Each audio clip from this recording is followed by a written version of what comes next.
Hello everyone, কেমন আছো তোমরা সবাই? সবাই খুব ভালো আছো। সো আজকে একটা দ্যাটস ওয়াই ভিডিওটা করা।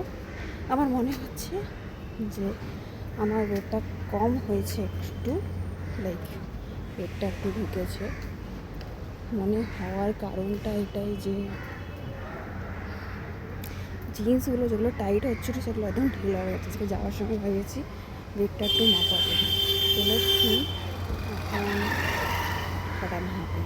কিছুই করিনি, জাস্ট একটু হালকা ডায়েটে চেঞ্জ করেছি। আর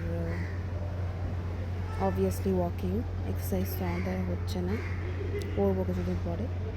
তো লেটস সি। আপাতত অফিস যাই, আমি আই এম সো এক্সাইটেড। এটা রাখবোই, এখন হাঁটবো, তারপর দেখা যাক কী হচ্ছে। And stay tuned with me, stay happy. কিছুই না, জাস্ট হ্যাপি হতে হয়। আর সবাইকে ভালোবাসা দাও, নিজের কাজ করো, একটু হাঁটো, নিজের উপরে ধ্যান দাও, আর ব্যাস হেলদি থাকো। আমার দ্বারা তো ওই স্যালাড ভ্যালাড আর খাওয়া হবে না জীবনে, আমি থাকতেও পারবো না, বুকে মরে যাবো। ওকে।